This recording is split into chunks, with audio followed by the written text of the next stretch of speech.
Anyways, start the recording. Thanks for coming, everyone. To those that are here, thanks for coming. So, yeah, today's slides, yeah, there are gonna be some basic stuff in there. We're gonna talk about basic shapes, and how sort of like Mahjong hand works, etc. But we're also going to go a little bit more in depth, and dive in deep a little bit. And for some people, this might sort of be like the first introduction to sort of like higher analytical thinking Mahjong, where we're gonna really deep dive into some of these shapes. A little bit more than usual, at least. So hopefully, yeah, hopefully it's useful to... Alright. Okay, so... Alright, so what is... what is a Mahjong hand, and how do they work, right? So Mahjong hand, in well, actually, I'm gonna say all. There's two notable exceptions. Brownie points if you know which two I'm talking about. But there's two notable exceptions to this. But most hands in Mahjong need 5 blocks to win. So this hand over here, obviously, it's brought it in here for a little bit of fun. This is your Churen hand, Churen Poto, as we know. But even hands, Yakuman hands like this, which can and will always divide up into 5 different blocks, right?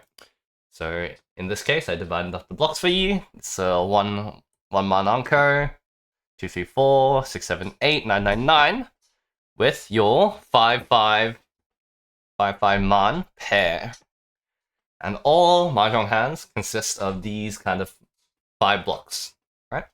So, how do we build hands in Mahjong? So, the goal of Mahjong is to try to build, complete our hand like this, okay? And this is an analogy that I've gotten off some Korean resource that I can't find the original now. It's been way too longer, and I think most of my Korean resources are like deleted from what I've seen. But yeah, the analogy I found from way longer, we're building this snake figure, okay, and I learnt the name while constructing these slides. Apparently these are called pokies, right? But we're constructing a pokey like this, right? So we're going to try to make 4 body over here. 1, 2, 3, 4 body like this, right? And 1 head to top it all off, and that's going to be our Mahjong hand. Okay. So, what are these bodies, right?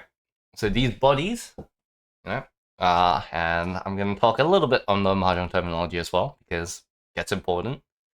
But, the body blocks, they're called mentsus.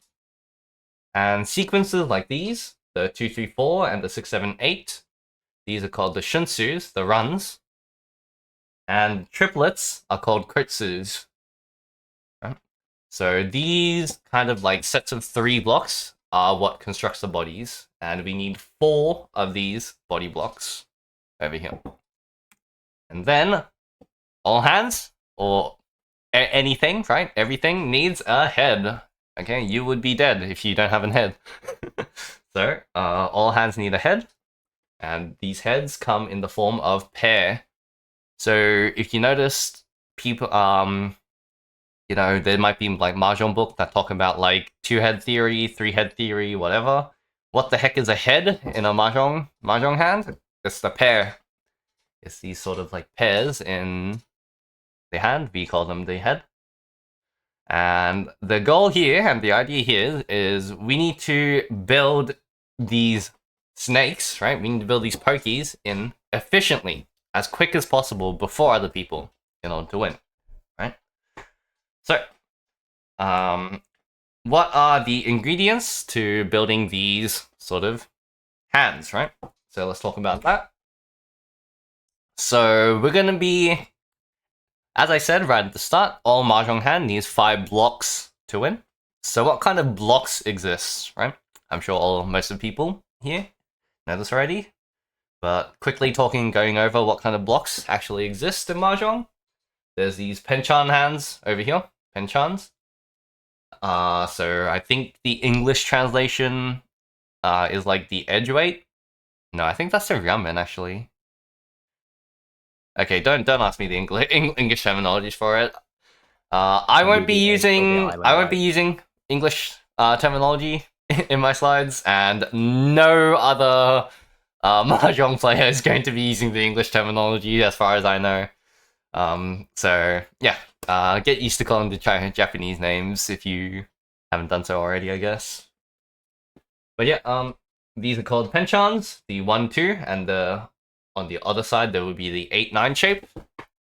The kanchan over here as well. So these are when two tiles are spaced apart, right? And you're waiting on the middle. I think it's called the open weight, and this one's confusing because it's like open weight in English. And the reason why it's called the open weight is because kan is like space in between kanji, kind of. There's something in between, and it's like open. Yeah, the gut shot in in poker terms, at least. So yeah, kanchan is called the open weight. We're gonna be calling it kanchan, and then the ramen over here, beloved ramen, where we're gonna be waiting on either side of the shape, right? So these sort of like block candidate, these completed Metsu candidate, we call these. Oh, sorry, it's not just the Metsu, right? So the tiles that are one away from a completed sequence, so a Shunsu, right, are called Tatsus. And the only reason why I'm explaining all these Japanese terms, you guys might be hating me already for explaining these Japanese terms, but it is useful to know these Japanese terms when you start branching out later on, right? And you're starting to read these like all sorts of Japanese resources. And then if you're not familiar with the terminology already and they start talking about all these like tatsus and toitsus and whatever, and you're like, what the fuck are they talking about? Yeah, it's useful maybe later on, so I'm just briefly touching over the terminology here. But yes, bold letters, ramen is king. Nothing, not even compounded shapes or whatever, can actually beat a ramen. Ramen is by far the strongest shape in Mahjong, and that's because with using only 2 tiles, we get 2 tiles worth of acceptance. So it is by far the most efficient shape that exists in Mahjong. Ramen is king. And that is number 1 thing that you should always keep in the top of your head. And yeah, pairs are called toitsus. I think I briefly touched that, but pairs are called toitsus. We're not going to talk about pairs too much at the moment. We'll talk about it a bit more later on, I think. Okay. So, our strongest block, the ramen. Okay. As I just mentioned, it's the strongest 2-tile shape. It has 2 types and 8 tiles of acceptance, right? So as you can see, this can turn into a 4-5-6 like this by drawing the 4 on the left side, and the 5-6-7 by drawing the right side. So there's 2 tiles on either side of this, each of them having 4 different tiles. For 2 tiles, 2 types, 8 tiles of acceptance, and ramen is the strongest shape. Doesn't get better than ramen. Alright, so kanchans. So kanchans have 1 type with 4 tiles of acceptance in the middle, right? So if you have a 3-5 shape like this, then we'd be waiting on a 4, right? If you have a 2-4 like this, we'd be waiting on a 3 in between. So kanchans have 1 to 2. So as I explained just then, ramen is king, and we want to be making as many of our shapes into ramen as possible. So when we're comparing shapes, we actually don't really care. I'm gonna explain this a bit more later on, but we don't really care about what is accepting at the moment. We just want to make all our shapes into ramens as much as possible, right? So what we're gonna talk about is our ramen upgrades for these shapes, and there's 2 different kinds of kanchan here. we have the outer kanchan. That would be the either not just the 2-4, oh clearly, but also if we have these sort of okay, I screwed up setting this up. Oh, 10. Okay, but if you have a 1-3 shape like this, right? That's also an outer kanchan. And these shapes only have one ramen upgrade over here. One different ramen upgrades. And that would be sort of the outside shape over here. In this 1-3 kanchan, we can draw a 4 over here to complete the 3-4 ramen. And then on the 2-4 shape, we can draw 5 to make a 4-5 ramen. So these outer kanchans have one tile of ramen upgrades. Meanwhile, these inner kanchans over here has 2 different tiles of ramen upgrades. So these 3-5 shapes can either evolve into a 2-3 by drawing the 2 over here, or it can draw a 6 over here and become a 5-6 ramen like this. So a kanchan has either 1 or 2 ramen upgrades, and obviously it's mirrored on the other side as well for the outer kanchans. So 7-9 kanchan and the 6-8 kanchan would also have 1 ramen upgrade. Okay, so last block that we have is the penchan over here. So penchan has 1 type, 4 tiles of acceptance, so the 3 over here. But the key to penchans, and this is why penchans are considered the worst kind of shape, is that penchans do not have an immediate ramen upgrade. There's no upgrades for a penchan. So yeah, even if you draw if you draw a 3, that's your immediate acceptance, obviously. You've completed your mensu over here. So you're done. But if you draw like a 4, then all you're doing is going from a penchan to a kanchan, in which, you know, kanchan is better than a penchan, obviously, as I just mentioned, but it still only has 1 type, 4 tiles of acceptance, right? So, and if you're going from a penchan to a kanchan, it would be one of these outer kanchans with 1 ramen upgrade. So it's going to be like a 2-step upgrade to your ramen. Really not ideal, right? So this is actually why we say that penchan is the worst shape out of these blocks over here, these tatsus. Okay, so now that we sort of compared the blocks, right? We're gonna talk about our main topic for today, and that is what I am calling elementary tile efficiency, right? And I have this video for you guys. If I can get my cursor back. Not a virus, I say. I am going to give what I will call an elementary demonstration. By elementary does not mean easy to understand. Elementary means that nothing, very little, is required to know ahead of time in order to understand it, except to have an infinite amount of intelligence. Right. So, if anyone don't know, Richard Feynman, very famous physician, or a mathematician, one is going to go batshit crazy over another, if you say so. But Richard Feynman, very famous physician / mathematician, one of the people that I respect a lot. But his definition of elementary and the same definition that I'm going to use and I'm going to copy is elementary in this case, in this context, doesn't mean it is easy, right? Elementary doesn't mean it's easy. This is brutally difficult. But what I mean by elementary means you don't actually need any prerequisite knowledge to do this, which means you can start building it from here on, like from today onwards, just keep building it from here on, and you don't actually need anything else to understand it. So we're going to be talking about what I'm going to be calling elementary tile efficiency, where we are going to do a lot.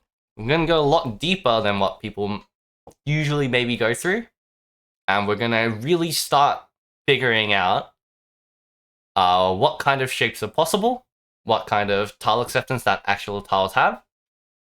And if you consistently do that for everything that you do, you'll start to build up this sort of like habit of doing it. And it will become a bit more natural. But at the start, it is absolutely overwhelming. It is absolutely a lot to do. But in the end, the only way, and this is kind of my belief, I guess, but the only way that you can build up perfect efficiency, in which that's the goal for everyone, right? The only way we can get perfect efficiency is if you actually know exactly what you're waiting on, not just this feels right. Right? Okay, so how are we going to build these tile efficiency? We're going to be comparing different floating tiles. And the basic rule of thumb for these floating tiles is going to be cutting from outside in. So we're going to be cutting from outside in, basic rule of thumb. Not always the case, right? Not always going to be the case, but just a basic rule of thumb. Okay, so quickly going to go touch the honor tiles because they're really easy. Honor tiles, you can only make them into triplets like this, right? You can only make them into triplets, which means that these honor tiles, if you have a lone honor, in which I'm not going to bother trying to draw the kanji for East, it's going to have one type and 3 tiles of acceptance. There are other 3 tiles of this. So honor has 1 tile, 3 tiles of one type, 3 tiles of acceptance. Okay, next we're gonna move on to 1s and 9s, right? So 1s and 9s over here. The disadvantage of the 1s and 9s is that they are blocked off by the edge. So they don't have the tile acceptance of the other side of sort of like, because they're on the very edge, they don't have the tile acceptance of the side sort of to the outside of that one. Which means that their only tile acceptance is going to be, well, before we talk about tile acceptance, there's only 2 possible shapes that you can include a 1 or a 9, which is these 1, 2, 3 Mentsu, and these 1, 2, 3, and the 1, 1, 1 Mentsus over here. So, your only tile acceptance is going to be the 2, the 3, and duplicating on the 1. So if you count these out, this has 4 tiles, this has 4 tiles, this has 4 tiles, and this will have 3 tiles left over, because one of them is in your hand. So 4 plus 4 plus 3 is 11. So you have 3 types and 11 tiles of acceptance with 2 possible shapes. And a key thing to note is that there are no Ramen acceptance. So there are absolutely no way we can build a Ramen from a 1 or a 9. Because if you draw a 2, that's going to be a Penchan. If you draw a 3, that's going to be a Kanchan. And then 1's just Toitsu. Okay, 2 or a 3. We're getting a little bit further away from the edge. So there's a little bit more acceptance, but we are still blocked off. Because there's not a 0 sort of like 0 pin or anything. So we're still a little bit blocked off by the edge of the sort of number system. So this can build into a 1, 2, 3. A 2 or 8 can build into a 1, 2, 3, 2, 3, 4, or a 2, 2, 2, right? So it has 4 types and 15 tile acceptance. I won't bother going through the calculations again. But it's basically the same thing, except we have 1 more tile, because instead of there being like sort of like 2 tiles over here that we can go through.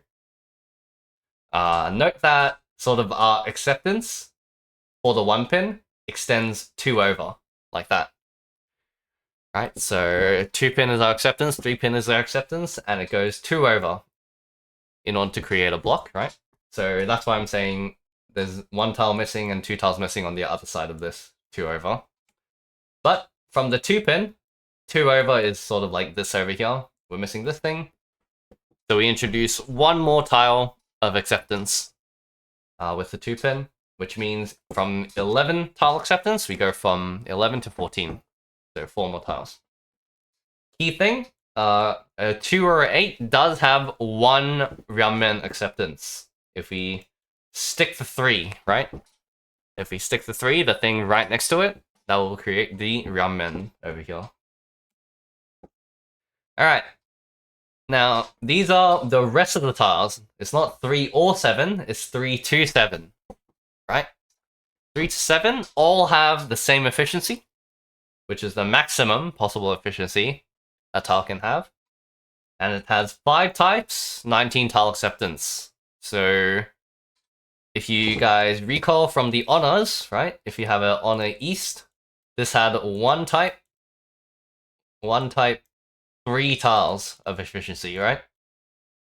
So, we can clearly see we're improving a lot going into this category over here. So, yeah, you can also an argument to say that honors are really bad efficiency-wise. So, 5 types, 19 tiles of acceptance, 4 different shapes over here.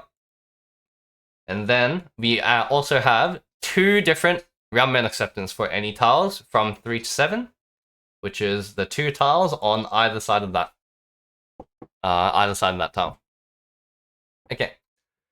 So, any questions so far from anyone? All of this, I think, is quite straightforward stuff still. Anyone have any questions? Alright, cool. Then, here, no, I want to ask you guys a question. What do you think could actually be better in this scenario?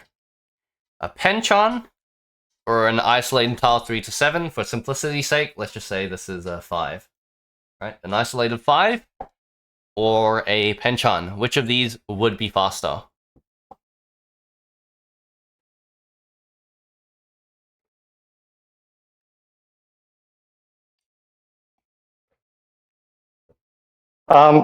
Sorry. What scenario are we talking about here? Just pure efficiency. We're not discussing anything whatsoever. Just pure efficiency wise, if we're drawing random tiles, which of these would complete into a Mensu faster? Sorry, a full Mensu. It depends. It does not depend. It absolutely does not depend. I'm gonna take a guess here and say isolated. The penchant. The penchant, I think. Right. So, let's calculate this out, right? As I said, we're going to be doing a little bit deeper, right? We can absolutely calculate this. Some people are saying penchant, some people saying isolated 3 to 5, okay? Let's quickly do some calculations, in which I thought I could draw on my tablet, but, yeah, due to technical difficulties, I cannot at the moment, which kind of sucks. Let me see if I can really quickly fix that. Mapping monitor 2. Tablet area is kind of fucked, but probably it's alright. Okay. Alright, that kind of works. Okay, so let's see. So if we have a isolated penchant 1, 2, how many tiles of acceptance do we have? We have 1 tile of acceptance, the 3 over here, 1 type, 4 tiles of acceptance. Correct? Now, how many tiles of acceptance does an isolated 3 or a 5, isolated 3 to 7 have? Let's say we have a 5. Well, from our previous slide over here, we have 5 types, 19 tile acceptance, right? We have the acceptance of, that is absolutely wrong. We have acceptance of 3, 4, 5, 6, 7, right? With these two creating the Ryumen shapes. This one creates a Champon pair. And these two creating are Kanchan shapes, right? Right, so this has 5 types, 19 tiles worth of acceptance. And immediately, I think some people can see, but this is these lone 5s is actually going to complete a lot faster. Because compared to 4 tiles, this over here will complete approximately 5 times faster, right? And half the time, right? Well, 2/5 of the time, you're gonna have a Ramen weight, which is going to have a 2 type, 8 tiles of acceptance, right? So, you know, clearly that is double the speed of a Penchan, correct? So 2/5 of the time, you're gonna have double the speed, and then the other, ignoring the 5 for now, the other 2/5 of the time, you're gonna have the same speed. Except not really, because remember, Kanchan is still better than the Ramen. Sorry. Penchan. Right? So it's going to have slightly improved speed.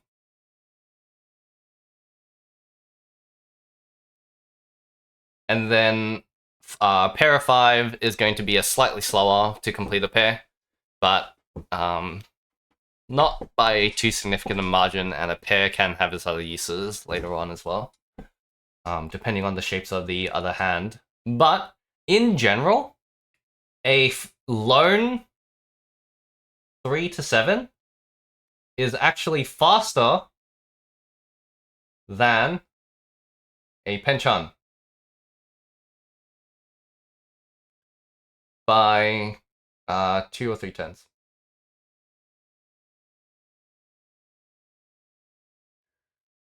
And the reason why that might be a little bit surprising is, hey, I feel my Penchan's fairly decent amount of times. You know, how slow can a Penchan be? And the answer is, a Penchan, in order for an average singular Penchan to fill up, it will take you, and I need to do some really quick mental arithmetic here, but it will take you 34 turns. It will take you 34 turns to complete a Penchan. Which might surprise a few people over here, but is that wrong? Ooh, actually, I think I'm wrong.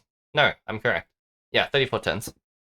So in fact, a lone 3 to 5 is actually going to be faster than Penchan by it's similar-ish. But I did want to point that out. Yeah.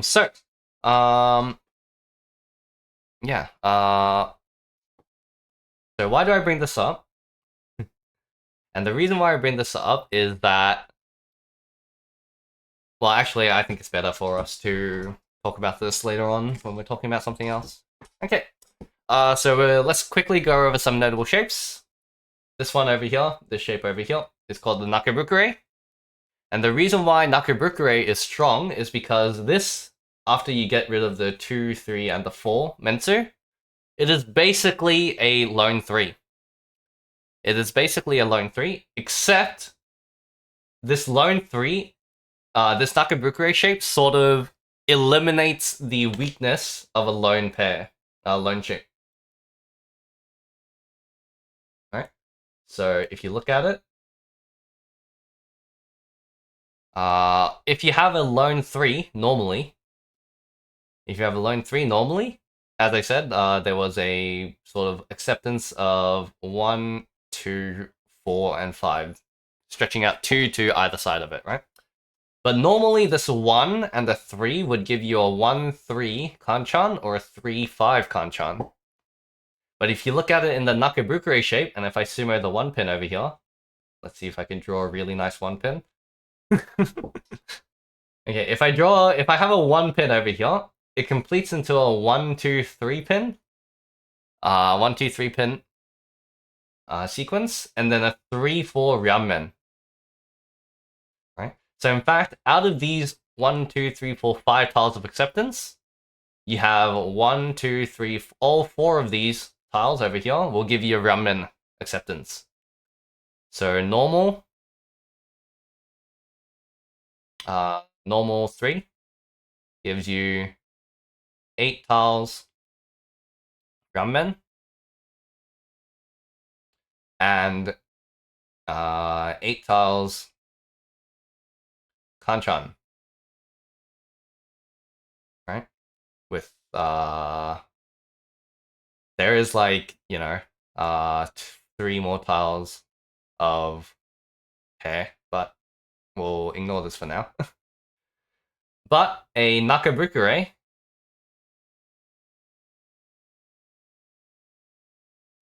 Nakabukure 3 has 16 tiles, all giving you a ramen shape over here. So that is the strength of this Nakabukure shape over here. So that over here is one very important example. The other important example over here is this Nobetan shape. Right? So this 4 in a sequence shape. And if we consider sort of well, if you consider that there's a head on some other part of the hand that we don't know, right? What would be the tile acceptance of this shape over here? Can anyone tell me?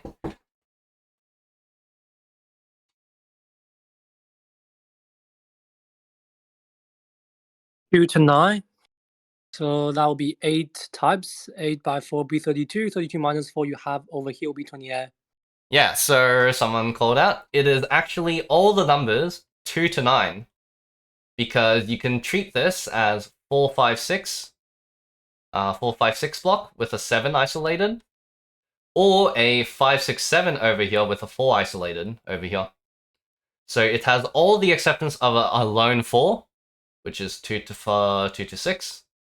And then all the acceptance of a 7, which is 5 to 9.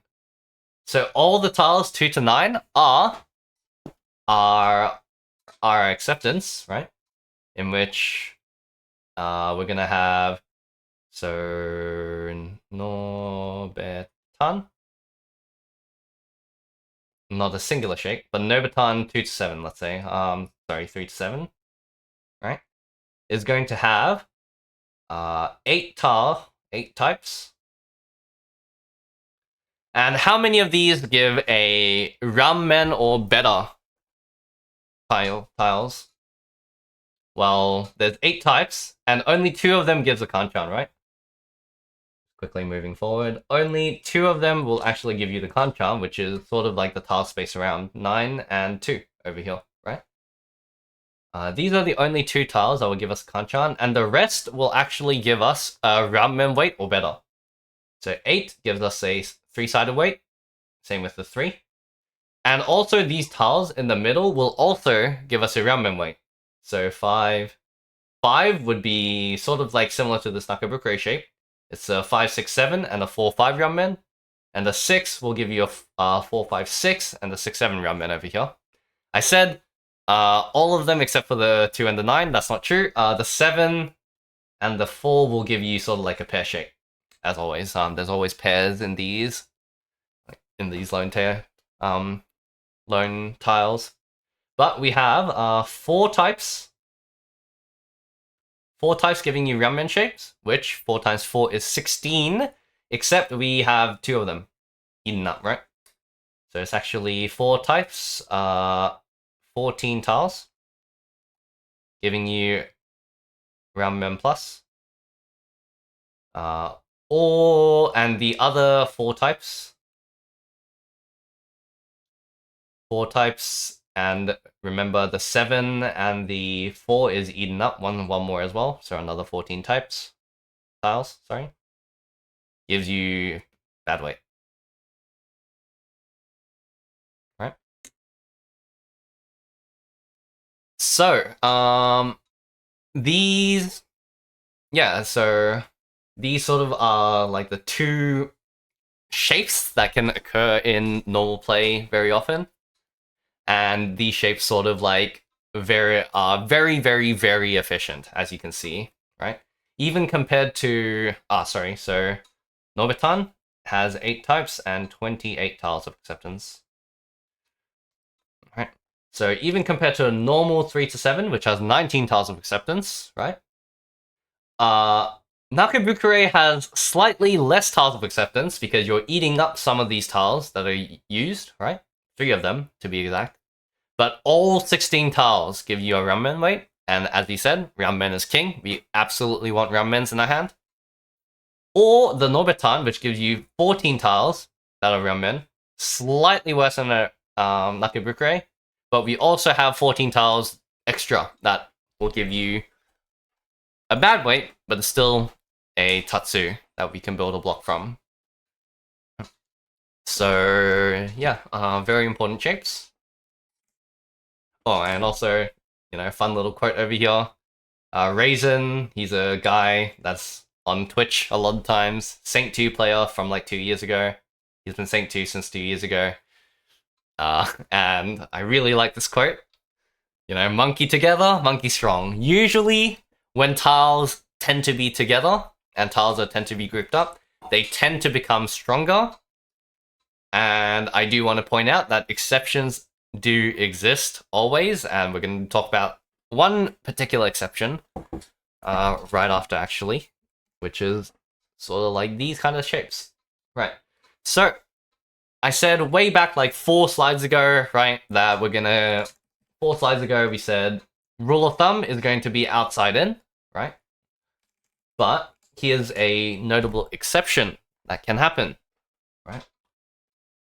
So as I mentioned previously, perfect efficiency involves knowing all these tiles that are acceptance that you can wait on, and how these acceptance will change depending on what your hand currently has and what is on the ground as well, right? But knowing how to calculate these kind of acceptance in exact numbers is very important when it comes to comparing 2 different tiles. Because some might have very marginal differences between the 2, and the only way you can really directly compare 1-to-1 would be if you can absolutely just calculate all these tiles and their exact acceptance to make a direct comparison. Numerical, empirical comparison between the 2. So that would be perfect efficiency. Obviously. Elementary, as in anyone can do it. And never said anything about it being easy. Perfect efficiency is absolutely difficult, but it's something that we can all strive for, at least. So, notable exceptions do exist. If we remember our 2 shape, right? If we go back to our 2 shapes over here, right? 2 has the acceptance of 1 type that gives 4 tiles of Ramen, right? Which is going to be 3. It also has 1 type, 4 tiles of Penchan, and that's our 1. And 1 type, and I'm not gonna talk about the pair from now on, okay? Like, the pairs always exist on any tiles, like, I think it's easy to just drop that. So 1 type, 4 tiles of a Kanchan over here, which would be a 4, right? But, according to previous slide, monkey together, monkey strong, right? Let's compare the efficiency to this shape over here, which is clearly it's a sort of like a Mensu over here, and if you discount that, it's a lone 1, correct? So technically, it should be less efficient than a 2. However, if we compare the block exactly, we do get a ramen weight on 2 pin. So if we draw 2, it becomes a 1, 2, 3, 4, 5. And that becomes an interpretation of 1, 2, 3 block with a 4, 5 pin ramen. Right? But we also get 2 different forms of kanchan weights. 1, 3, 4, 5, 6. Or a 1, 3, 3, 4, 5. These are 3, 4, 5 block or a 4, 5, 6 block with a 1, 3 kanchan over here. So it's 2 kanchans and 1 ramen compared to a lone 2, which gives you a ramen, a penchan, and a kanchan. So we actually get the upgrade going from a penchan acceptance to a kanchan acceptance. Does everyone see that? So in fact, this lone 1 pin over here would actually be more efficient than this 2 pin, a lone 2. It's in fact even more efficient than it seems, because these kanchan over here has more ramen upgrades and more upgrades in general, stronger upgrades in general than a regular kanchan, right? For example, a 1-3 kanchan normally would have 1 ramen upgrade. Ramen upgrade, a 4. But if you look at this shape over here, okay, this shape only has a 4 ramen upgrade still, right? But it can become a complex block with a 6 draw over here of a 1-1-3. And this shape is a little bit more spicy, in which we can draw 7 for a 3-sided weight. We can draw 5 for a ramen weight. We can draw 4 for a ramen weight. So there's actually 3 different ramen plus upgrades on a 6 draw. So it's actually an even more efficient kanchan compared to a regular kanchan. So it's like a super duper kanchan in a sense, right? So as I said, basic counting, everyone can do it, but it is difficult because we need to consider upgrades to ramens and better shapes further down the line as well. So, notable, I did want to point out this exception. This is probably like the biggest exception to sort of like outside in rule that I can think of at least. So yeah, anyone got any questions on that one? Because that one's maybe a little bit surprising. No? We all good? Okay, good. Alright. So, to summarize a little bit, ramen is king. Okay, ramen. We always want ramen upgrades. 2 tiles giving us 2 tile acceptance. 2 type acceptance, sorry. Is like unbeatable. Each tile is giving us a single tile of acceptance. This is like as good as it gets. I guarantee you might think, hey, isn't there some complex shape like with like isolated whatever that gives us like multi-sided weight? No. It does not get more efficient than a ramen. Even your typical 3-sided weight, Samenchan, right? 3, 4, 5, 6, 7, right? This is 5 tiles giving you a 3-sided weight. Right? It gets less efficient the more you stack. They're not saying it gets weaker. It does get stronger, clearly. But 2 tiles giving you 2 types of acceptance is, if like hand efficiency standpoint, it is by far the most efficient shape and the strongest shape possible. Ramen is absolutely king. Right? So, in what order should we discard our isolated tiles? This is sort of your general rule of thumb. From here to here. From here to here, right? This is sort of case by case, right? This is not absolute, or you're sort of like isolated 1 to 9 to your honors. They can sort of like fluctuate depending on the situation. I'll leave that, when you should cut one or the other first, for you guys to figure out on your own. But in general, we do want to cut our guest fin first. guess win first because that doesn't give us any points. No Yaku. Then our 1s and 9 first, because they are very inefficient compared to all these other tiles that we were talking about. And then we go for our Yakuhai in the order of Round Wind, Dragons, and Seat Wind. Seat Wind because you're the only person you can use that Seat Wind, so it's most useful to you, and other people will drop it more. Round Wind because some other douchebag can have a double wind, and you don't really want the dealer to have double ton, for example, so you don't want that stuck in your hand, right? And then dragons, you know, everyone can use a dragon, whatever. It's kind of the same thing. So that's usually the discard order. But from here on, it's basically like there's a very big gap. Ooh, excuse me. There's a very big gap between these honors and 2 and 8s. And there's a very, very, very big gap between 2 and 8 and 3 to 7, right? You know, you might think, oh, that's only like 4 tiles extra that we're talking about. It's not all that much. Those 4 tiles extra can give you anything from like 20%, like 25% to like 20% more acceptance.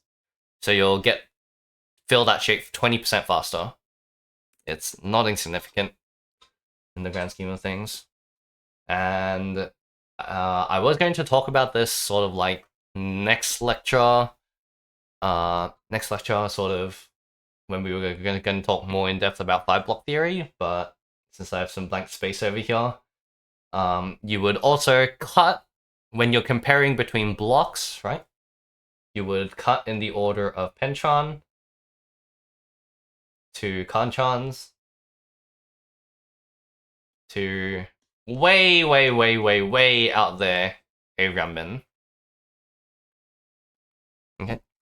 So, and the comparison between these blocks and the lone winds is sort of murky water, but I've already discussed that a Penchon is roughly equivalent to a lone 3 to 7.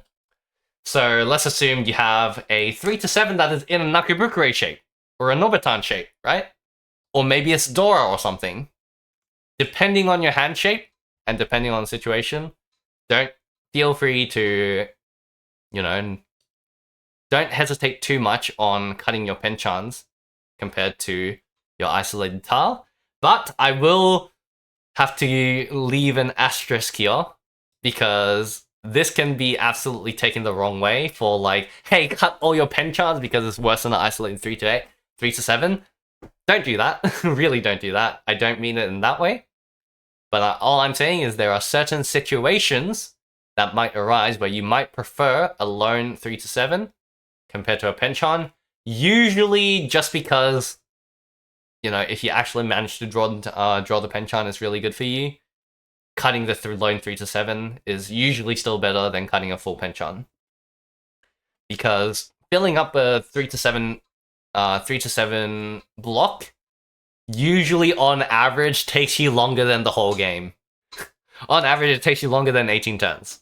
So yeah, you can't always rely on that. So yeah, I mean, if you get to tenpai in Mahjong, you're very lucky. On average, it doesn't happen. Okay, now now we're getting to sort of like the main meat of today's slides, and this, in some textbook, in some book that some resource that I will not disclose, phrased it fundamental rule of tile efficiency, and I quite like that phrasing, maybe because I'm a math major, but it sounds like the fundamental rule of arithmetic or fundamental rule of calculus or whatever, right? So it kind of sounds cool and stuff, so I decided to use that phrase as well. But mostly it's usually called Ishanten peak theory. It's usually called Ishanten peak theory. And the reason why Ishanten peak theory is when you are playing Mahjong and you're trying to build your hand in an efficient manner, it is not beneficial for you to be maximizing your tile acceptance at the very moment. Which might sound really contradictory considering I talked about all these like tile efficiency of different lone tiles for the past like, whatever many minutes, and it might be a little bit ironic, but we don't actually care about the efficiency and the acceptance at higher Shanten, because the more blocks, as you complete more blocks and you finish off that blocks, your overall acceptance is going to shrink and shrink and shrink to the point where Ishanten is always going to have the least amount of tiles you can accept compared to Ryan Shanten and 3 Shanten. I mean, it's kind of an obvious fact if you think about it, right? Let's say you have some Ishanten hand where you're waiting on a 2-5 man and a 3-6 pin, right? If you were at like 1 Shanten above, then clearly you still have these acceptance because you haven't drawn it yet. But you would have at least like one other tile over here, right? That you just drew just then in order to go to Ishanten. So you're always going to have less acceptance the closer you get to tenpai. So 3 Shanten is going to be wider than a 2 Shanten, and 2 Shanten is going to be wider than a Ishanten. And Ishanten is always going to have the least amount of acceptance. So you will spend the most amount of time in your Mahjong games at Ishanten, right? So it is absolutely crucial that we try to minimize our time at Ishanten over any other Shanten, because that's where you're going to be spending the longest. So if you can make our Ishanten more efficient, that is going to make you get to tenpai much quicker than just trying to maximize immediate acceptance at the moment. So our fundamental rule of tile efficiency, we will play to maximize future tile acceptance than immediate tile acceptance. And I'll show you an example of this. Alright, so your first WWID of the slides. Here's your hand. What would you think to discard first in this scenario?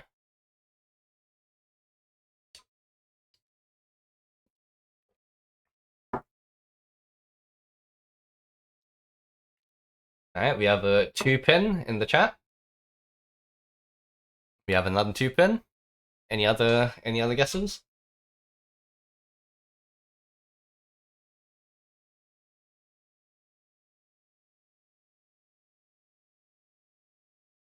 There's a 7, sir. Feel free to say it in the voice as well.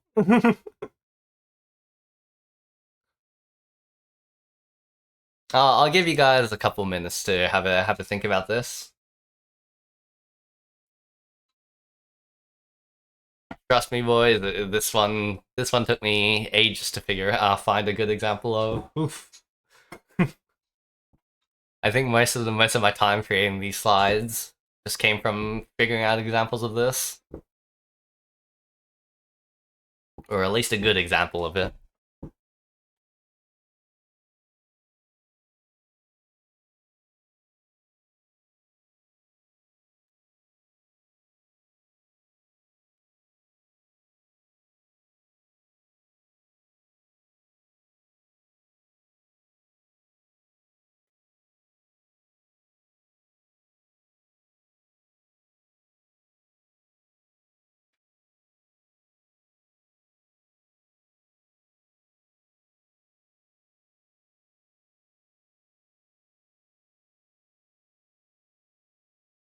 Man, the silence is deafening, dude.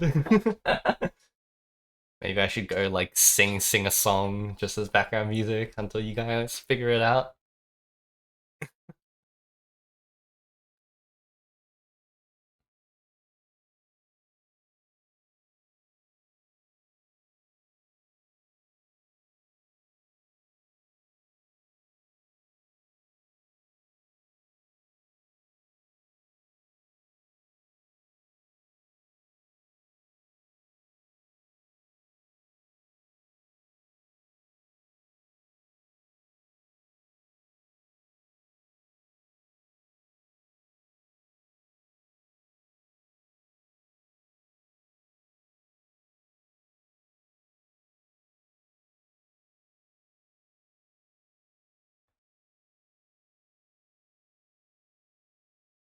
Yeah, we got a whole bunch of answers in the chat. And one very confused person, it looks like. Flip-flopping between answers. I'll give it 1 more minute, maybe. I'll give it 1 more minute for... yeah, so until 8:56. So that's actually 30 more seconds. Don't think too hard, I'll explain it.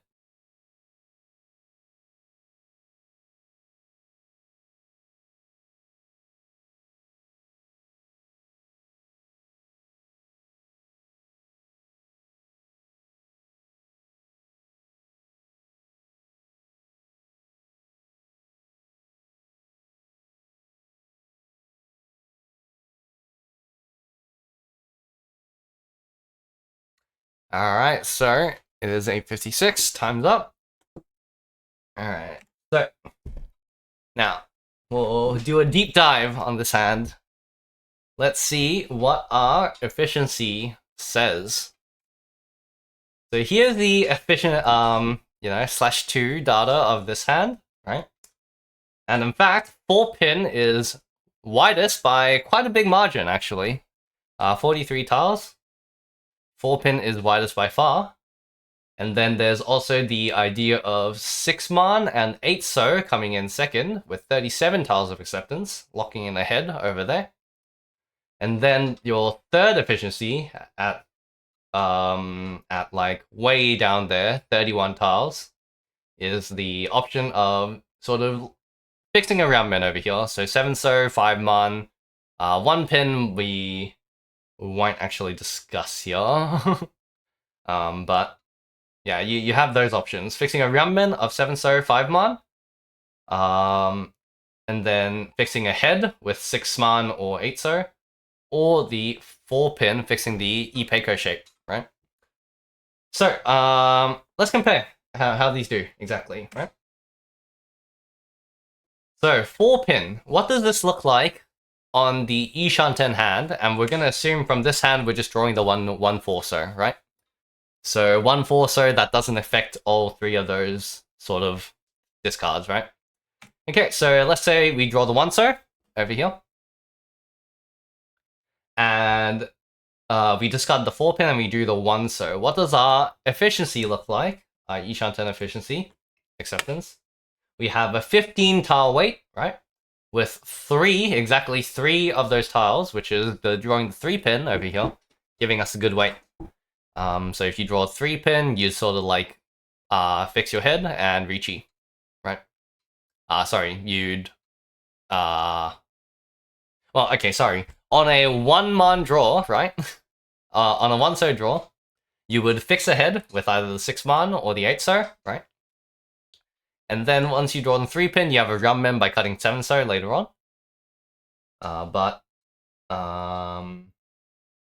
Yeah. So if I start scribbling again. So yeah, you draw 1-so, you discard 4-pin, you draw 1-so. What you do is you cut 6-mon, lock in the head, right? And then if you draw a 3-pin, you have a round min weight over here, 6-9-so. But if you draw any of this sort of like head or this round min pair shape over here, then you're gonna end up with a bad weight of 3-pin, 3-tile weight. So you're gonna have 15 tiles with 3 of them giving you a good weight. Alright. On a 6-mon discard, let's look at the 6-mon discard. 6-mon discard, we also have 15 tiles. Oh, actually, sorry. We have, on a 6-mon discard, after drawing 1-so, we're gonna have a 15 tile and 7 tile good weight. So we're slightly better. We have the same Ishanten acceptance of 15 tiles, but we have a little bit more tiles that give us a good weight. Namely, if you draw any of the 5-mon, the 1-pin, or the 3-pin. 3-pin draw, same thing. We're gonna cut 4-pin, sorry, and get a round min shape. because 7-so already went out. 1 pin, we're going to have a 1-2-3 Mentsu over here with the 7-9. And similar idea with the 5-man over here. So we have slightly more shapes that give us a good weight, but we're only thinking about our sort of like path to tenpai, right? Our shortest path to tenpai. So this essentially is going to be slower than the other hand, right? Because 4-pin is going to be faster at Ryanshanten, so we're going to get to Ishanten a little bit quicker, and then we're going to have like the same Ishanten acceptance. Now let's look at fixing the pair. We're going to sort of look at 7-so over here. If you cut 7-so, the turn before, and we draw 1-so, look what happens to our Ishanten efficiency. We have 20 tiles, so 4 more tiles. 4 more tiles of acceptance at Ishanten. And all 20 of those tiles give you a good weight, but that's sort of like a bonus. I'm not going to consider the final weight for now. We'll just talk about our tiles to Ishanten. But if we do cut the 7-so, and we draw the 1-so, then we're going to have 4 more tiles at Ishanten, up from 15 to 20. So, sorry, 5 more tiles. 5 more tiles at Ishanten. So 4-pin cut had 15 tiles. A 6-man cut also had 15 tiles. A 7-so cut has 20 tiles. Now, you might be thinking right now, well, that's only 5 tiles of difference. How big of a difference would that even make, right? It doesn't even look like that big of a difference. Let's calculate. Right? Oh. Let's calculate it, right? If we cut the 4-pin over here, we have 43 tiles at Ryanshanten of acceptance, which gives us which we advance the Shanten at 3.16 in 3.16 turns. These are turns, by the way. And then at Ishanten, we're going to have 15 tiles of acceptance, which we're going to spend 9 turns on average. So on average, it's going to take us 12.2 turns to get to tenpai. Now let's compare that with the 7-so discard, in which we're going to take an extra turn on average, getting to Ishanten, because we have only 31 compared to 43. We're missing 12 tiles at Ryanshanten of acceptance, which is going to delay our Shanten decrease at Ryanshanten. However, those 5 tiles of Ishanten, you can see, are really helping out. It actually helps us out dramatically. As I said, our Ishanten acceptance drops to 15, right? The 5 tiles at 15 is not just 5 tiles, that's actually a 33% increase in our tile acceptance. So, in fact, it helps us out dramatically at Ishanten, cutting our turns, average number of turns, from 9 turns to 6.8 turns. So, if we add these two up, we actually take 11.2 turns to get to tenpai. Right? So, not only by cutting 7-so do we actually get to tenpai quicker, but all of those tenpai is going to give us good weight as well. So in fact, 7-so is actually the best discard in that scenario. Right? So you can clearly see, right? You can clearly see our acceptance at Ryanshanten is like night and day difference. It's a 12 tile difference. It's massive. However, because even though that small difference in our Ishanten acceptance makes a huge difference in the end. Right? A whole turn less that we need to spend in order to get to tenpai. So this is what we mean by peak Ishanten efficiency, or peak Ishanten theory, or what I'm calling it, the fundamental rule of tile efficiency. We absolutely want to maximize our acceptance at Ishanten. We don't really care about the Shanten previously, but we want to have peak Ishanten efficiency. Let's look at a little bit more of an extreme example. So this is now a 3 Shanten hand, right? A San Shanten hand. And we have a couple options that we can cut. Now, efficiency actually says we should cut 5 so here. If we maximize our current efficiency, we should be cutting 5 so here. And on the way down here in the bottom is 9 pin over here, a lone tile, right? So what should we be cutting, right? A ramen or a lone tile? Well, clearly we know that we should be cutting a ramen, right? But let's see what would happen if we follow our immediate acceptance and just cut the 5 so over here, compared to a reasonable 9 pin discard, right? So we're gonna assume the best case scenario where we draw the 7-8 pin immediately to complete the 9 pin Metsu. Because, you know, why the heck would we not cut that 9 pin if we don't want to complete the 7, 8, 9 pin? So we're just gonna assume that we draw 7 and 8 pin immediately, compared to cutting 9 pin, in which I assumed something that is like not the best case scenario. But yeah, let's compare the tile efficiency at Ryanshanten and Ishanten. If we did cut the 5 so for some ridiculous reason, right, we'd have 15 tiles of acceptance at Ryanshanten even, and 11 tiles of acceptance at Ishanten. You know, this is what we say absolutely dreadful, right? Just yeah, just a very, very, very, very sad case scenario over here.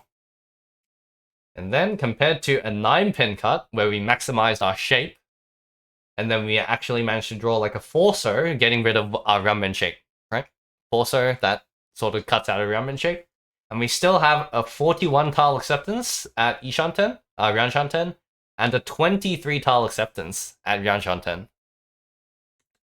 So this is going to double our speed, more than double our speed in the end, right? So compared to spending like a couple, like, you know, a quarter of a turn, maybe half a turn or something, at 3 Shanten, we're gonna save like 5 turns overall at Ryanshanten and Ishanten, right? If we have notice the difference in tile efficiency. So this is why we call the peak Ishanten theory, and I like to think of this as fundamental rule of tile efficiency, because this is absolutely what we should be keeping in mind when we are building our hand. So, some groundwork rules. I ripped this off.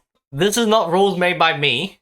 I added like a couple things here and there, but these are not made by me. This is made by Pro Uzaki, right?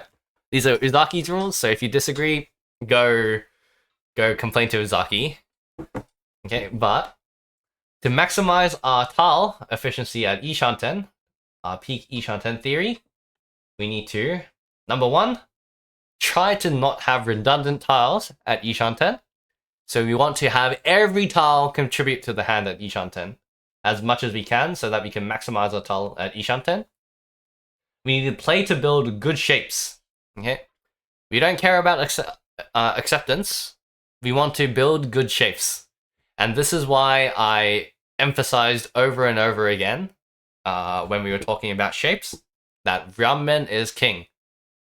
In the end, when we're at Ishanten, we're going to have very little blocks left, very little tiles left over that are floating around.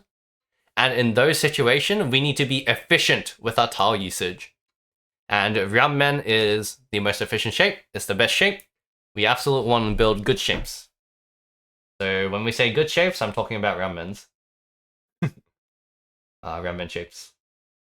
Okay. We play to build strong 5 blocks over leaving 6 blocks.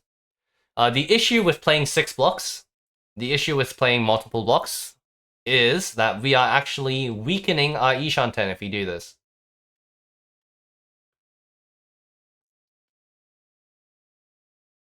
And I didn't actually bring an example of this here because I was going to discuss it in, you know, the 5 block theory slides, but let's say we have 6 blocks of like, let's see, 1, 3 pin, 5, 6 pin, 2, 3 man, let's say one of these completed, 2, 3, 4 man, 8, 8 man. So that's 4 blocks with like a 2, 4 so, and a 2. Oh, that's actually not the greatest example. Let's get rid of this 4. Add a 4 here, and then a 7, 9 so. So here's our 6 blocks over here. Now, if we try to play with 6 blocks, what we're going to be ending up with is we're going to be cutting this, we're going to be ending up cutting this 4 so over here, right? Either the 2 or the 4 so and trimming this down. The issue that's going to have is once all the other blocks complete, eventually you're going to have to trim down a block. Remember our slide 1, we need 5 blocks to win. We can't win with 6 blocks. We absolutely have to have 5 blocks. And eventually we're going to have to cut a block. And in the end, if we had an enhanced block like a 2-4-4 so, that's going to help our Ishanten shape because of rule number 1 over here. We're not going to have a redundant tile. Compared to, let's say, if you had to cut the 7-9 so and we just cut the 7 so first, we're going to have a 9 so, redundant tile left over, free floating. So at higher Shanten, having 6 blocks is going to reduce your, increase your tile acceptance at higher Shanten counts. But in the end, at E Shanten, it's going to come bite you in the ass. Okay, it's going to make you weaken your E Shanten because you're going to have to cut a block eventually at some point. Probably at Ran Shanten. So that's why we prefer playing strong 5 blocks over leaving 6 blocks. We want to build good shapes, and we want to keep try to not have redundant tiles at Ishan 10. We do not care about. Oh, sorry. We do not care about Yukiuri at earlier Shan 10, and by Yukiuri I mean our. I lost my pen. Okay, by Yukiuri I mean our acceptance, our immediate acceptance, not the upgrade acceptance. But we don't care about our acceptance at higher Shanten. And the final tip, and this is the tip I included. It's not that important, so I won't draw a star. But going back Shanten is always going to be infinitely easier to recover from at higher Shanten than it is at lower. So this relates back to saying that we're going to spend the longest amount of time at E Shanten and at lower Shanten. And our acceptance is going to get smaller and smaller at lower Shanten. So if we are going to go around for better shapes, remember rule number 2, build good shapes. If we're going to go around to build better shapes in order to get a good E Shanten, then it's better earlier than later. Because earlier you're going to have lots of acceptance and lots of way to upgrade. But at Yuan Shanten and E Shanten, it's going to start getting, your acceptance is going to shrink a lot. And it's going to be really difficult to advance your hand when you're at lower Shanten with bad shapes. Okay. Alright. So that is our fundamental rule of tile efficiency. So, I've talked about the importance of Ishanten and why I bang on about Ishanten and stuff. Okay, so now you might be wondering, okay, well, I get that Ishanten is really important, and and we need to build towards getting good Ishantens. But what actually is a good Ishanten? I got you, fam. Let's talk about the different types of Ishanten. Right, this is the last thing we're going to be talking about. Okay, so Ishanten is the most important. We don't even care about tenpai, but once you're tenpai, you're just going to Riichi. Okay, you're going to Riichi or you're going to push if you're open, and you're just going to win. Okay, you're going to at least try to win. We don't care about tenpai too much, but Ishanten is the most important phase of your hand building. So knowing your Ishanten is very important. Studying your Ishanten is very important, and getting really good at reading your Ishanten is absolutely critical to your Mahjong journey.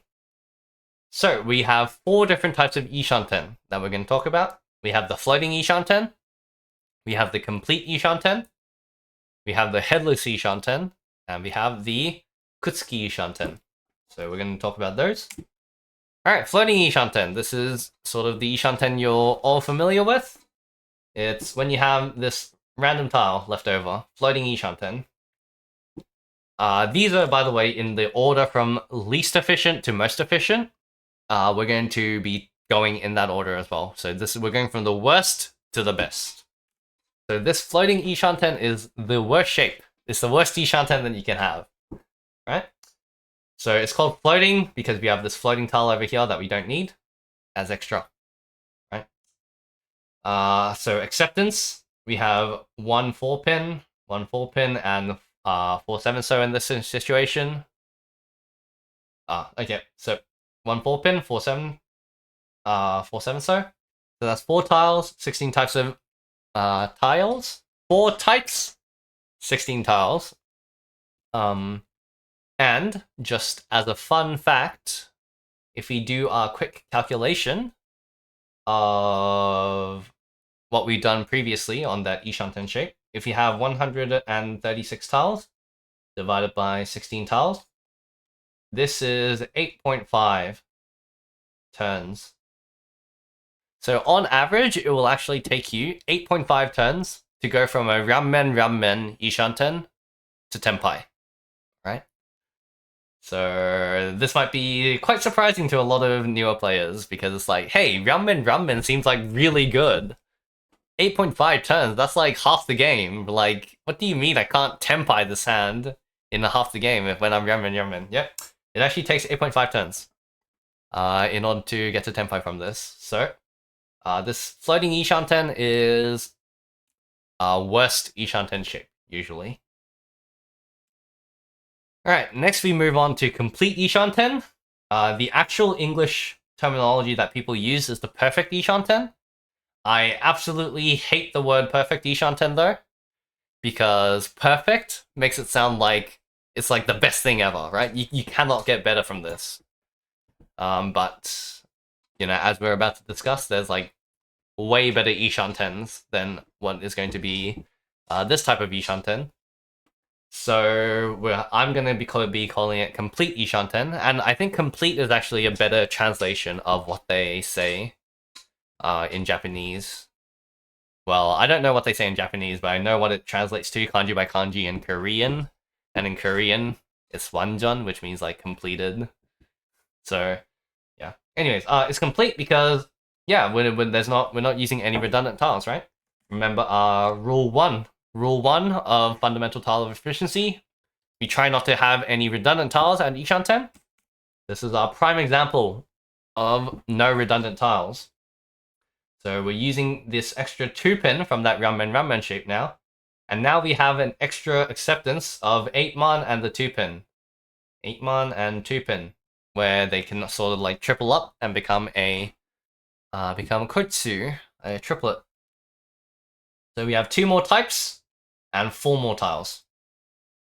So +2 from here and +2 from here for +4 tiles compared to a Rammen. So you might think, hey, 4 types, that's nothing. I'd rather keep a safe tile.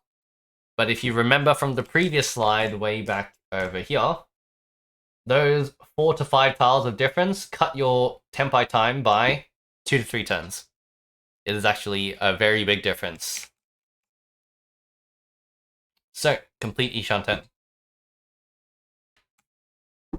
Alright, headless Ishanten. So, headless Ishanten. So, if you guys remember way back at the start of the slides, we said head is our pair, right? The pair of the hand, we call the head.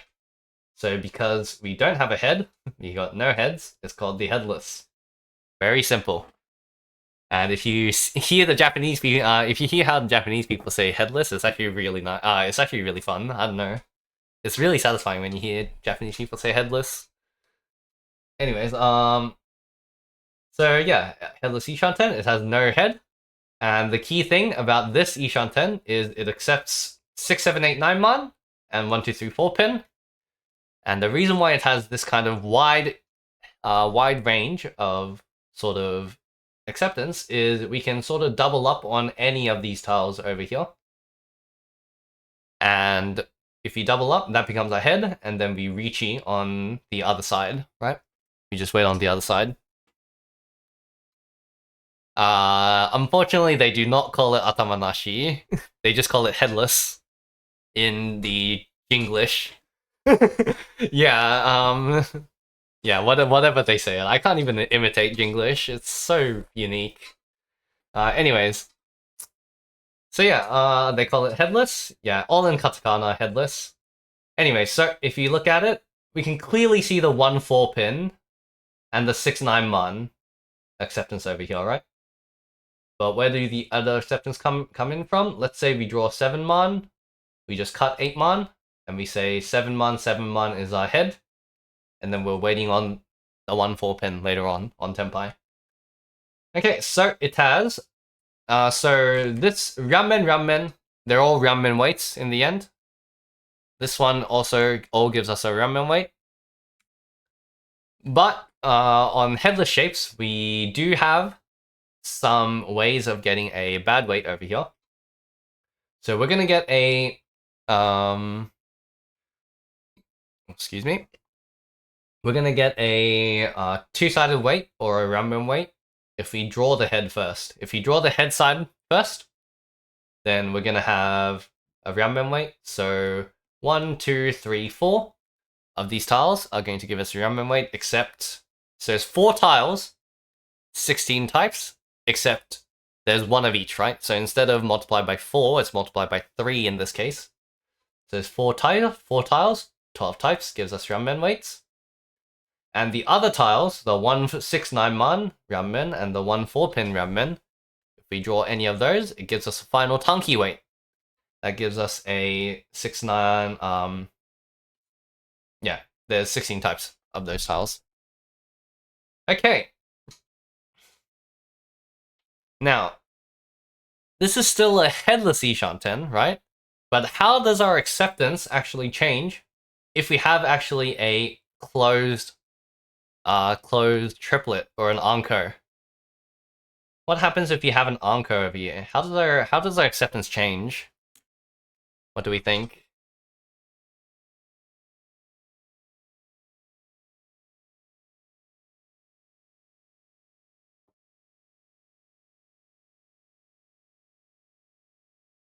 Any ideas from anyone? Alright, no one feeling adventurous enough to say anything? Alright. What? Oh, I don't have a slide prepared for it. Okay, let's compare it to the previous shape, except we're gonna have a 999 over here, right? What happens is, let's say we have this ramen final weight, 4 types, 4 tiles, 12 types. These are all the same. If you draw a pair, we're just gonna use that as a head, and then we wait on the other side. However, okay, and I'm gonna sort of clear the board a little bit. Okay. There we go. Assume this is a 999 again. Now, what happens to all our tanki weights over here? Well, let's think about it. Let's say we drew a 1 pin, and this became a 1, 2, 3 pin. Well, normally, we would cut either the 7 or the 8, and then tanki on the other tile, right? However, now that we have an anchor over here, what we can do is instead of using these and making a head, we can just use this as a head, cut the 9. And then what happens if we cut the 9 and we use the anchor as a head is we're just waiting on the 6-9 man now. And we're keeping a good tile weight. So in fact, all these tanki final weights with 6-9 man 1-4 pin also all become ramen weights. Also all become ramen weights. So now if a headless anchor headless Ishanten has 8 types, 28 tiles of acceptance, with all 28 tiles giving ramen. So it essentially negates the weakness of a headless Ishan 10 and makes all our acceptance be a good weight. Final weight. So Armco headless. Gonna keep that in mind. It sort of like covers the weakness of a headless Ishan 10. Okay. And our final shape is the Kutsuki Ishan 10. The English translation for it is the Sticky Ishan 10. Nobody calls it Sticky Ishan 10, so I'm gonna call it Kutsuki from now on. I have no clue why it's called Kutsuki or Sticky. If anyone has an idea, they could call it out right now, I guess. But it's called Sticky. No clue why. Okay, but our acceptance. So how does that acceptance look like now that it's a Kutsuki Ishan 10? Well, the thing about Kutsuki Ishan 10 is all our blocks are already complete. So this is what we call a Kutsuki Ishan 10. And we have our head. Okay. The existence of a head is very important, right? So on the headless, if we don't have a head, it becomes a headless. Okay. But if we do have a head, then it's either of the floating Ishan 10, the complete Ishan 10, or the Kutsuki Ishan 10. And the thing that differentiates the Kutsuki Ishan 10 from the other two is that all our other shapes are complete, and we just have two floating tiles over here. One float and a two float over here. So, what does our acceptance look like? What does our acceptance look like? Well, it is just the acceptance of those floaters, right? Because if we draw anything around these floaters, that becomes our tatsu, right? Our block that is one away from completing, right? So if you just draw around anything on this side, we just cut this, and then cut the other floater, and get to tenpai, right? So our acceptance is omega wide with 5, 6, 7, 9 mon, 7, 8, 9 mon, and 1, 2, 3, 4, 5 pin, and the extra acceptance on the 9th so to complete the anko, right? So we have 11 types, 40 tiles of acceptance.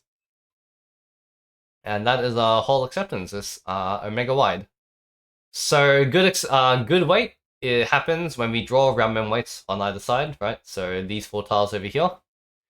So like 6 mon, 8 mon, 2 pin, 4 pin will give us the good round weight. All the other tiles do give us a bad shaped weight. So we have 16 tiles out of the 40 tiles is bad weight. So you might say, hey, doesn't that give us a bad weight most of the time? And the answer is kinda, but if we compare it to the other Ishan 10 shapes anyways, you know, the headless is 12 types good weight, complete Ishan 10 is 20 types, and just a floating Ishan 10 is 16 types. Having 16 types good weight is not actually too bad in the first place. And usually you spend more time at Ishan 10 than you do at tenpai. Because technically at tenpai you can run off anyone, which means you have 4 extra draws. Almost. You can almost think of it that way. So yeah, usually getting to tenpai is harder than actually winning the tenpai. Anyways, good weight of 4 tiles, 16 tiles. But what happens if we extend the Kutsuki a little bit? So we talked about different types of floaters, right? We talked about, when we were talking about floating tiles, we talked about this Nobitan shape. And we talked about this Nakabukure shapes. Right? So, if we have these things, what happens to our acceptance now? Well, this is also a Kutsuki. If you look at it, right? Then we got the 8 pin head. We got our completed blocks over here. And we're floating on this 3 pin and the 6 mon and the 3 mon over here, right? So, over here, Kutsuki Ishan 10 is very flexible, okay?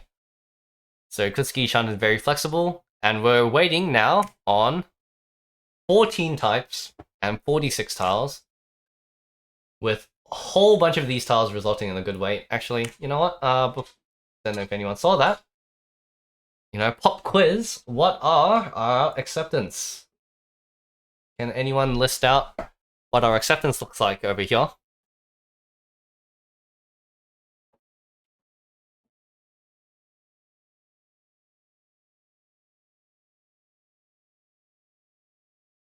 Anyone could call it out. It's, you know, I didn't need to be the one talking all the time.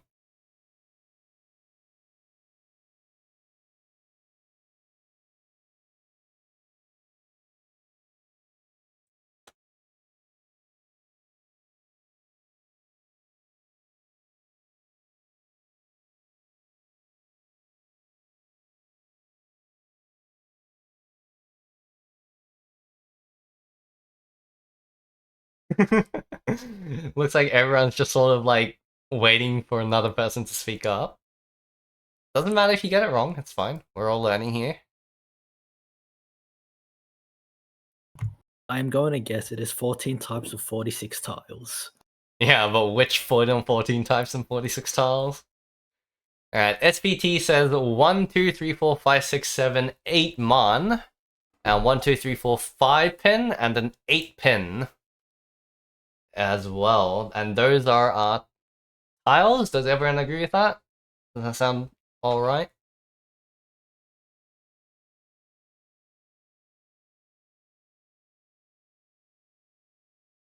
Alright. Doesn't look like there's anyone disagreeing, at least. So let's look at it, right? Right. SPT is saying 1, 2, 3, 4, 5, 6, 7, 8 mon. And the 1, 2, 3, 4, 5 pin is our acceptance with the added 8 pin over here at the end, right? Clearly, if you have an 8 pin, that's sort of you finish your Anko, and then you just check out 3 pin and your tenpai. So, you know, that's all well and good. What about the other tiles? Well, if you remember our Kutsuki shape over here, if you remember the characteristic of the Kutsuki shape, we are tenpai on any sort of like, by completing any of the blocks around the floaters, right? We're tenpai by sort of like completing that block into a tatsu. So if you look at sort of like what will complete our shapes, well, we said that Nobitan over here has an acceptance sort of 2 to the side of this whole sort of sequence, right? So if you draw like an 8, for example, then it becomes a 6-8 man kanchan with the 3, 4, 5. And then we can see this as a 3 lone tile as well, after sort of like grouping the 4, 5, 6 man together. And then it has all the acceptance of 1, 2, 3, 4, 5 man over there, and the acceptance of the 6 man over there. And we have the acceptance of the 3 pin over here. Now, if we remember all the way back from the beginning, which of these actually results in a good weight, right? Well, I'll just skip straight to the answer. If you remember our acceptance from these Nobitan and the Nakabukure weights, we said that Nakabukure is good because all of these tiles result in a good weight. And Nobitan, except for the ones that are 2 floating and sort of the champon shapes, we said that these 4 tiles will give us a good weight. So in fact, we have how many types is that? 9 types? Yeah, 9 types of tiles that give us a good weight. So Kutsuki can sort of like evolve into these sort of like extended shapes as well, and it also gets affected by shapes like Nobitan and Nakabukure, just as it would on, you know, normal hand progression when it's an isolated tile, because Kutsuki is sort of like 2 floating tiles. Alright, ended off with some couple WWIDs. What do we discard over here? Or more accurately, which of these gives us the widest Ishanten?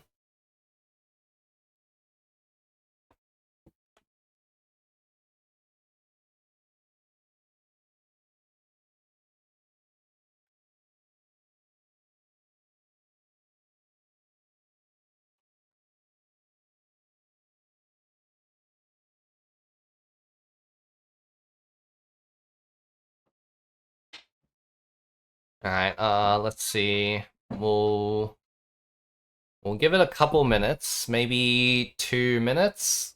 So I'll reveal the answer at 9:37.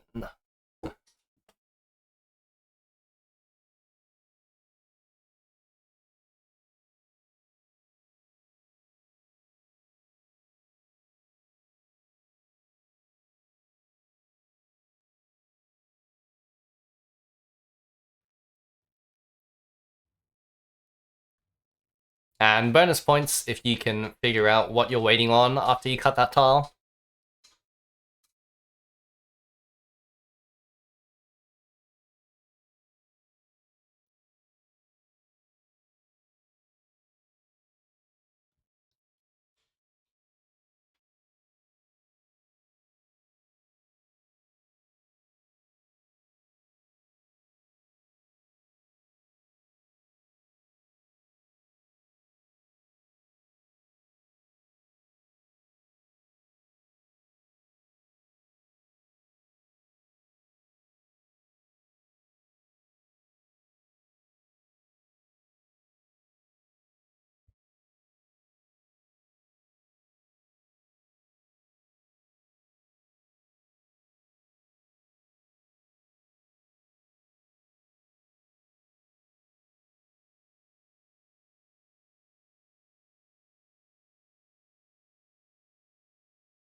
Yeah, I ripped this off from from video.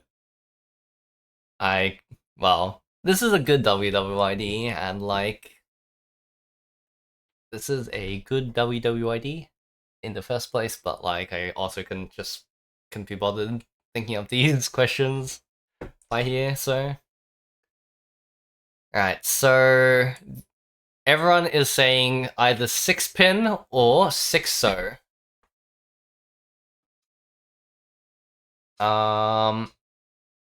So I think there's a split between 6-pin and 6-so.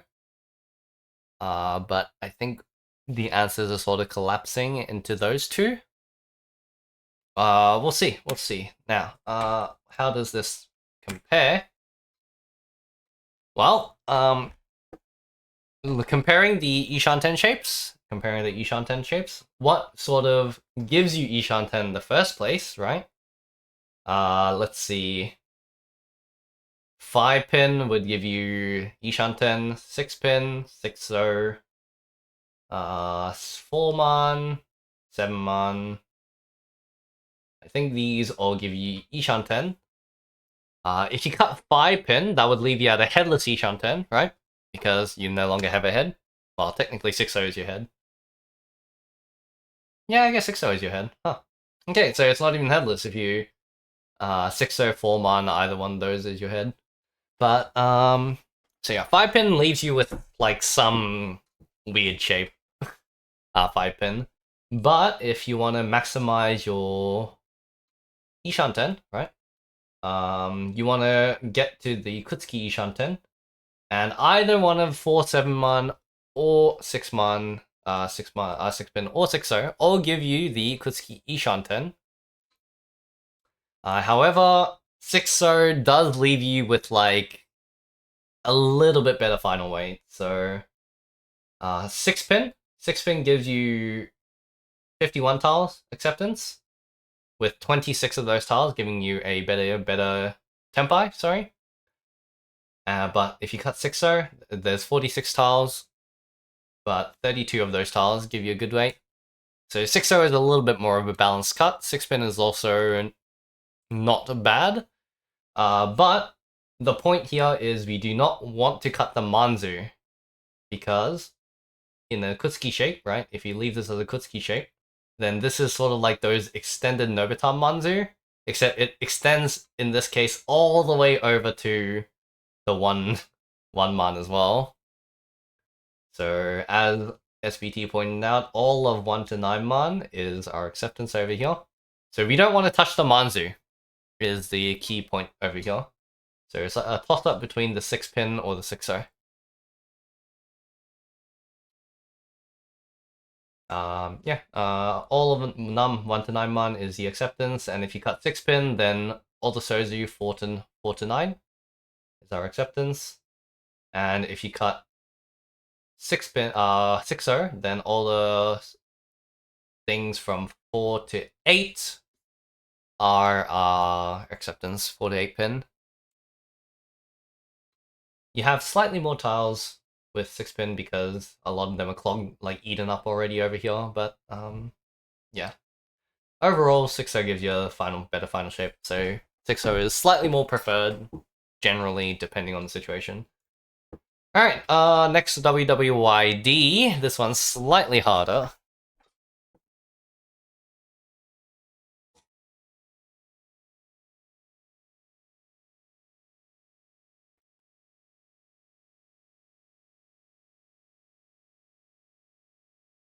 Give you guys 2 minutes again until 43.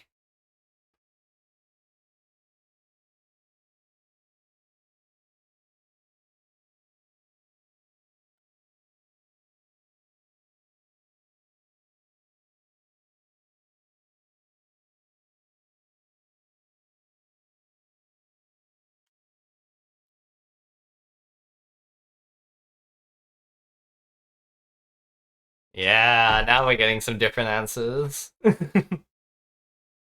There we go. We're gaming.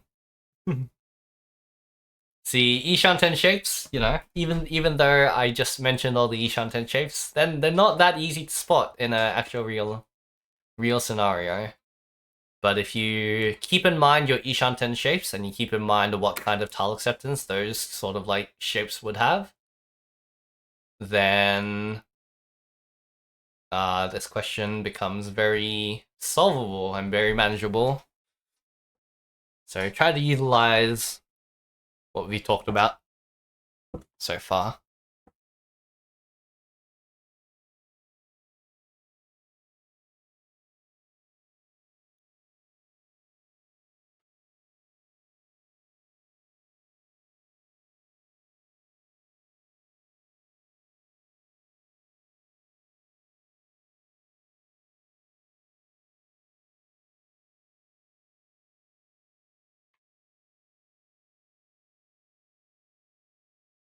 Oops, sorry.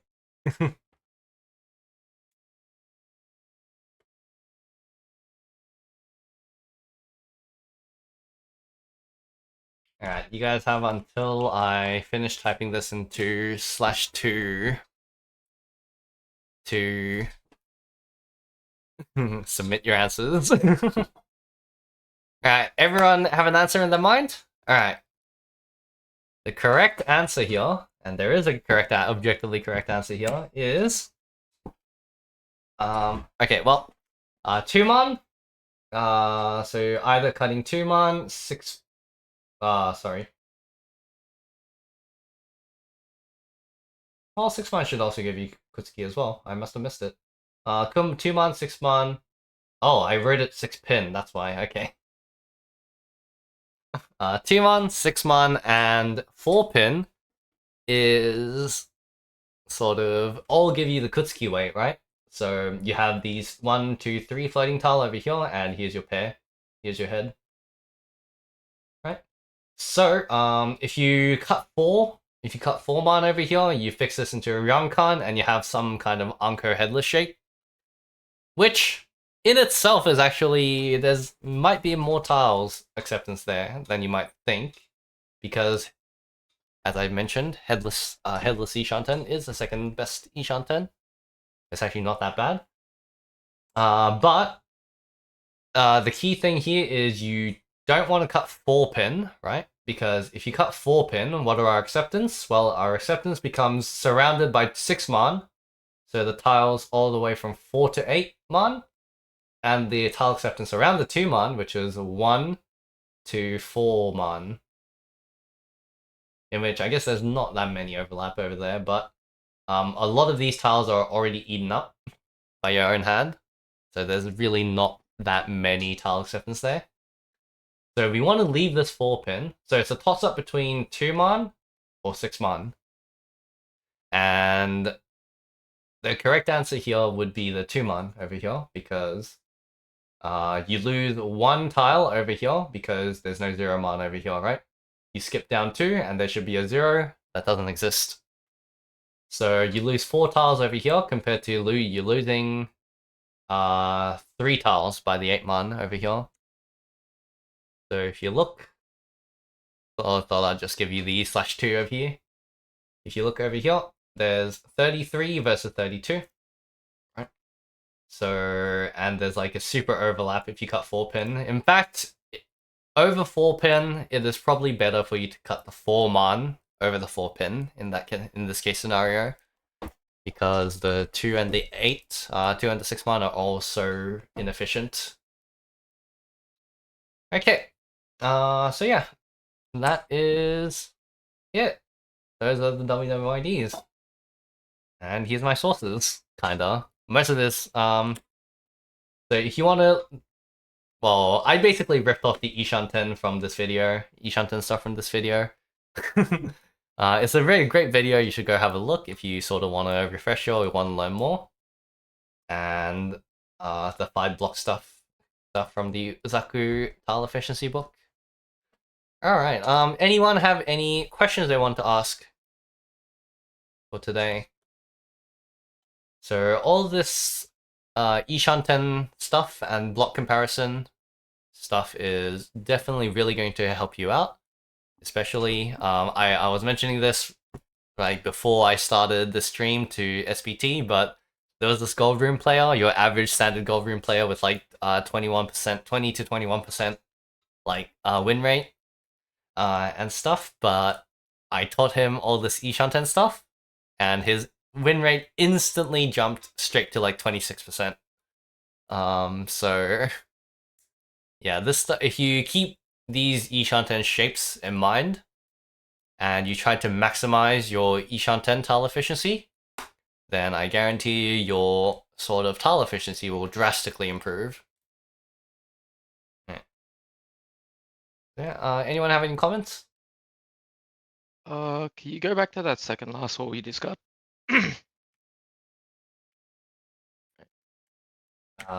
This one. No, hold on, I skipped it. This one, right? Mm-hmm. With all these scribbles. So you're saying there that you have more Ishanten weights on the 6er discard, right? Yes. Sorry, No. I'm almost get there. 6-pin. Sorry. So it's 46, then goes to 32, right? Yes. If you cut 6-pin, then you have more. Sorry, if you cut 6-pin, then you have more tiles because you have a 9-so at the end. 4 extra tiles on 9-so. Because this is a sequenced up. But you have a much higher chance of getting a Penchan weight. I'm sorry, not a Penchan, but a Kanchan weight compared to cutting 6-so over here. So if I slash to this, because the example you have here is like it goes from 51.26 with a 6p, right? But you go from 46 to 32 with the 6s. Yep. The thing I want to explore here is you're getting +6 off of the 6-so, but what are those actual weights? Because some of them at a glance are quite bad. Actually, right? a lot of them if are you discard the pretty good. 6-so, one of your acceptance tiles. Sorry, you kind of cut out just there. Include now is a 4p. That gives you a 5p. Oh, 4p. 4p left. is a great tile. 4p is actually one of your best, best tiles actually. I see it now. Yeah. Because remember your Manzu shape. The 5p. Yeah. Manzu shape is all here as well. So if you draw 4-pin, no, this is a great question. If you draw 4-pin, what happens to the weight over here? Well, you read this as your head suddenly, and this is why Arianmen weights actually tend to be really good as your Kutsuki sort of like floater, because you can always shift your head to that Arianmen and have a good weight. So if you draw the 4-pin over here and you complete the 4-5-6-pin, you'd cut 5-pin, and what you're actually left with is this Arianmen weight over here. Well, kind of Arianmen. I don't know what this weight is called. There has to be a name for it because it's really common. But you're actually waiting on 147-man over here. So you look at this 4-man instead, and you have a 2-3-man Arianmen, or you sort of group up this 2-3-4-man over here, and have this as a complete block, and you have a 4-7-man Nobitan weight over there. So in fact, 4-pin is a great weight. I think if you cut 6-so, your bad efficiency goes something along the lines of like, well, You still accept pins, right? Well, yeah, well, all the Kanchan acceptance. I can't actually think of anything other than 8-pin. No? 8-pin, 6-pin, 5-pin would give you a 3-sided weight as well. Yeah. I mean, there has to be more. This one's... There's a whole bunch of tiles over here. Oh, there's probably... Yeah, and then there's tiles around the 4-man as well, right? Because it's a Kutsuki on the 4-man, 7-man, and 6-pin. So like 2-man, 2-man, 4-man... 4-man would be fine as well, because you fix this But as any monster Ramen. shape is shared between the two discards anyway, right? 9-man, Please accept all 9. 9-man Kanchan. Yeah, stuff like those. They will cover for like 16 tiles at least. Mhm. Most of them, yeah, a lot of them will actually give you a good weight. So, if you cut 6-0. So And was that that sort of decision made happens then because between the two? there's a Ramen pair over here. You'll see the 5-pin as your head, and then it's Kutsuki 4-man 7-pin, 4-man 7-man 6-pin. But if this Ramen fails, you recognize that this Ramen fails, and then you have like a 147-man weight over here, and then you realize that instantly this is going to give you a whole bunch of good weights. Compared to if you discarded 6-pin over here, then you're sort of really fixing this as your head. Like this 5-pin no longer can be anything but your head. So you'll basically need to draw the Ramen side on the Manzu or the Sozu. But any of the 9-so, 4-so, 8-so, those all those kind of stuff is going to give you a bad weight on the if you cut 6-pin and fix the 5-pin as your head. So Natsuki is really good for this. So if I go to the bot spam channel, actually, surely someone already posted this. No, nah, okay. 2, 3, 4, 4, 5, 6, 7, 1. 5, 5, 6, 10, 6, 6, 7, 8. So you have these kind of 4 weights over here. So if you discard 6-pin, you have slightly more bad weights, slightly more acceptance, 5 tiles acceptance at each untin, but 6 more tiles give you a bad weight compared to cutting 6-0. So yeah. So the tiles I mentioned, right? The Kanchan blocks 2, 6, 6, 8-pin will give you a bad weight, compared to a whole bunch of these like Kanchan tiles on the Sozu and the Manzu pairing up as head. So yeah, those are sort of like the bad weights. I'm surprised they make up, 25 tiles though. Alright. Anyone else wanna ask anything or have any comments?